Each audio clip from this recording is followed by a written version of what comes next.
Hello दोस्तों, कैसे हैं आप लोग। आज हम शून्य से शिखर तक की श्रृंखला में दूसरी क्लास लेके आए हैं, जिसमें वृद्धि और विकास आपको आज पढ़ाएंगे कि वृद्धि क्या होती है, इसकी परिभाषा क्या है, वृद्धि दिखाई देती है कि नहीं दिखाई देती है, विकास क्या है, इसके बारे में हम आपको अच्छे से समझाएंगे। और हो सके तो इसमें आप इस नोट्स को तैयार करते चलिएगा, क्योंकि ये सुपर टेट के लिए, ये एमपी टेट के लिए और आर टेट के लिए इतने अच्छा है कि समझ लीजिए ये नोट्स आपके लिए बहुत ही महत्वपूर्ण होगा और हर जगह आपके लिए हेल्पफुल होगा। ठीक है, चलिए देखते हैं हम कि क्या होता है हमारा वृद्धि और विकास। वृद्धि दिखाई देने वाली प्रक्रिया होती है और जो विकास होता है ये दिखाई नहीं देने वाली प्रक्रिया। अगर हम एक तरीके से बात करें विकास के बारे में, तो विकास हमारा जन्म से पहले माता की भ्रूण से ही शुरुआत हो जाता है और यह जन्म के बाद परिपक्वता तक एकदम मतलब एक निश्चित क्रम में चलता रहता है। जैसे मान लीजिए बच्चा जन्म लिया, भ्रूणावस्था के बाद फिर शैशवावस्था, फिर बाल्यावस्था, बाल्यावस्था के बाद उसके बाद आएगा आपका किशोरावस्था, किशोरावस्था के बाद आपका फिर आ जाएगा प्रौढ़ावस्था। ये एक निश्चित क्रम से ही चलता जाएगा। ठीक है, ऐसा नहीं है कि पहले बाल्यावस्था आ जाए, फिर शैशवावस्था है, फिर किशोरावस्था है, फिर आपका प्रौढ़ावस्था है, या पहले प्रौढ़ावस्था आ जाए फिर शैशवावस्था है। ऐसा नहीं है, यह निश्चित क्रम रहेगा। ठीक है, उसके बाद वृद्धि का क्या होता है कि वृद्धि और विकास ये दोनों एक ही सिक्के के पहलू कहलाता है ना, जैसे वैसे ये दोनों एक ही शब्द का पर्यायवाची है, लेकिन इसमें कुछ मनोवैज्ञानिकों ने अलग अलग तरीके से इस चीज़ को बताया है। वृद्धि एक निश्चित समय तक होती है, उसके बाद यह रुक जाती है, लेकिन विकास जीवन पर्यंत चलता रहता है। ठीक है, चलिए इसमें हम आगे देखते हैं डिफिनीशन क्या होगा, ये तो समझ गए, लेकिन दोनों में अंतर आगे चल के क्या आता है ये चीज़ हम आपको दिखाएंगे। ठीक है, आगे देखते हैं कि विकासात्मक कार्य का संप्रत्यय हेलिंगवर्ग ने दिया, जिसका अर्थ है उम्र के अनुसार विकास। ठीक, उसके बाद आगे है हमारा कि विकास की परिभाषाएं कुछ महत्वपूर्ण हैं जो हमेशा परीक्षाओं में पूछी जाती है। देखिए क्या है, विकास एक सतत एवं धीमी प्रक्रिया है, ये स्किनर महोदय ने कहा था। विकास वंशानुगत एवं वातावरण का गुणनफल है, ये वुडवर्थ महोदय ने दिया था। विकास एक सुसंबद्ध क्रमिक परिवर्तनों का श्रृंखला है, जिसके फलस्वरूप नवीन योग्यताओं विशेषताओं का जन्म होता है, ये हरलाक महोदय ने कहा था।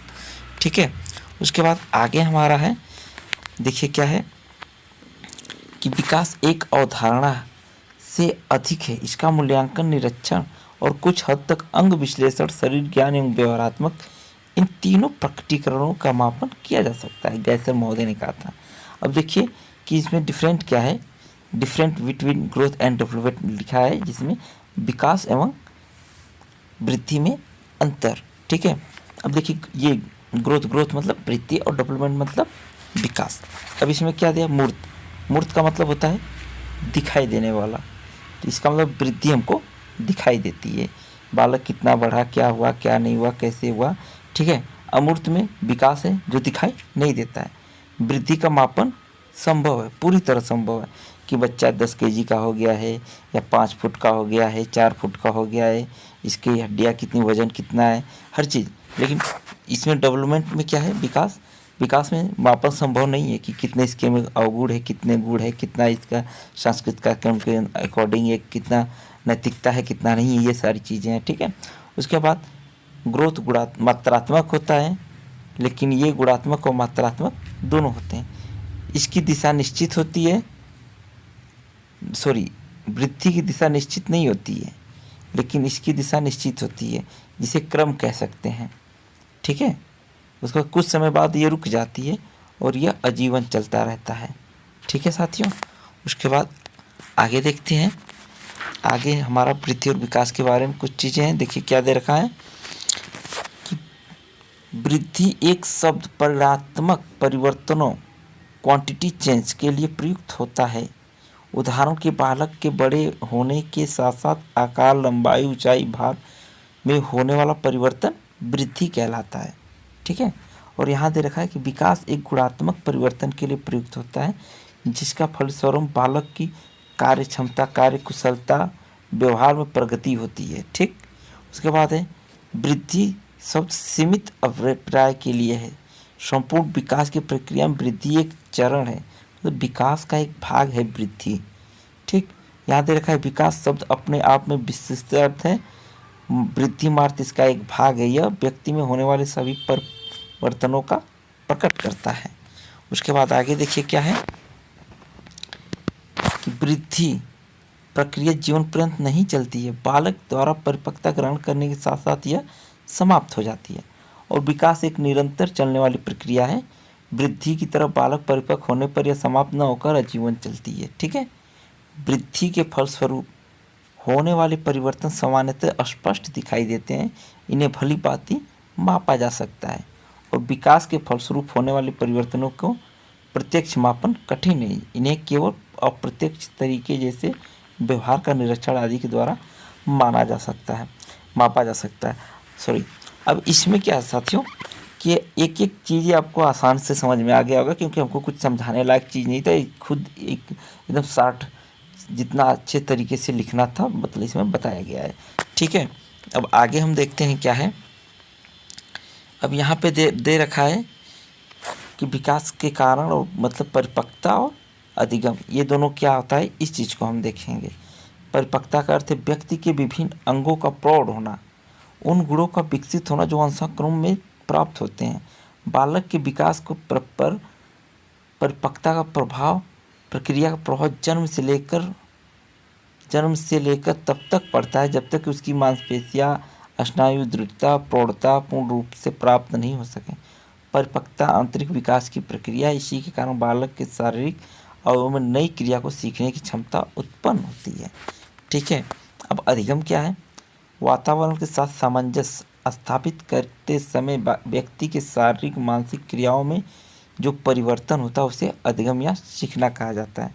जिसमें आप देखेंगे तो एक बहुत ही अच्छा अधिगम का परिभाषा है कि व्यवहार के द्वारा व्यवहार में होने वाला परिवर्तन ही अधिगम है। ठीक है, उसके बाद देखिए परिपक्व और अधिगम की प्रक्रियाओं का एक दूसरे से घनिष्ठ संबंध है। दोनों का प्रभाव एक दूसरे पर पड़ता है। विकास के अंतर्गत दोनों महत्वपूर्ण स्थान रखते हैं। परिपक्वता वंशानुक्रम से, अधिगम वातावरण से संबंधित है। इसमें प्रश्न बनता है, ठीक है, कि परिपक्वता किससे संबंधित है या अधिगम किससे संबंधित है, तो ये आप आसानी से कर ले जाएंगे। अब देखते हैं इसमें कुछ प्रश्न में देखिए पहला प्रश्न दे रखा है कि विकास के संदर्भ में निम्न में कौन सा कथन सत्य नहीं है। तो इसमें ये नहीं की जगह है रहेगा, इसको काट लीजिएगा। विकास के प्रत्येक अवस्था में अपने खतरे हैं, सही है। विकास उकसाने या बढ़ावा देने से होता है, नहीं। विकास सांस्कृतिक परिवर्तनों से प्रभावित होता है, बिल्कुल। विकास के प्रत्येक अवस्था में अपनी विशेषताएं होती हैं, तो इसका ये वाला हमारा बी वाला विकल्प सही होगा। ठीक है, क्योंकि विकास उकसाने या बढ़ावा देने से नहीं होता है। उसके बाद अगला है हमारा प्रश्न कि निम्न, ये देखिए ये वाला प्रश्न रीट 2011 में आया था। ये वाला भी प्रश्न अगला हमारा रीट 2011 में ही आया था कि निम्न में से कौन सा विकासात्मक कार्य उत्तर बाल्यावस्था, मतलब बाल्यावस्था का मतलब कि अब आप किशोरावस्था में एंट्री करने वाले हो के लिए उपयुक्त नहीं है। ठीक है, सामान्य खेलों के लिए आवश्यक शारीरिक कुशलताएं, पुरुषोचित और स्त्रीचित सामाजिक भूमिकाओं को प्राप्त करना, व्यक्तिगत आत्मनिर्भरता प्राप्त करना, या अपने हम उम्र बालकों के साथ रहना या खेलना। ठीक है, आप बाल्यावस्था के अंतिम स्टेज पे हैं, तो इसमें आपका क्या होगा? तो इसमें आपका ये पुरुषोचित और स्त्रियोचित सामाजिक भूमिकाओं को प्राप्त करना, ये वाला आपका नहीं है। ठीक है, फिर विकास का अर्थ क्या होता है? विकास का अर्थ क्या है? परिवर्तन की उत्तरोत्तर श्रृंखला, नहीं। अभिप्रेरणा के फलस्वरूप होने वाले परिवर्तन की उत्तरोत्तर श्रृंखला, नहीं। अभिप्रेरणा अनुभव के फलस्वरूप होने वाले परिवर्तन की उत्तर श्रृंखला, नहीं। परिपक्वता अनुभव के फलस्वरूप होने वाला परिवर्तन की श्रृंखला, ये वाला हमारा डी वाला विकल्प सही होता है। उसके बाद हमारा देखिए यहाँ पे विकास का वही संबंध परिपक्वता से जो उद्दीपन का, तो सीधे सीधे आप देख लेंगे कि प्रतिक्रिया, उद्दीपक के संग प्रतिक्रिया होता है। ठीक है, आपका बी वाला विकल्प सही है। निम्न में से कौन सा कथन विकास के बारे में सत्य नहीं है। ठीक है, विकास अंतःक्रिया का फल है, बिल्कुल सही है।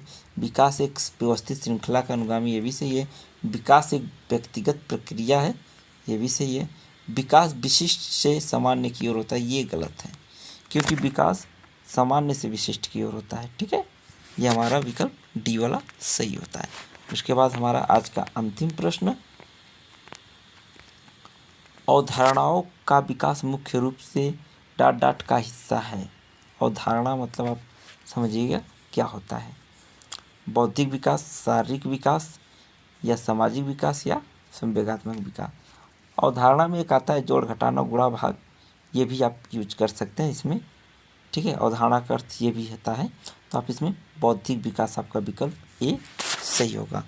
साथियों, आज की क्लास आपको कैसी लगी हो? अगर अच्छी लगी है तो लाइक शेयर कमेंट जरूर करें। चैनल पर अगर नए हैं तो सब्सक्राइब जरूर करें।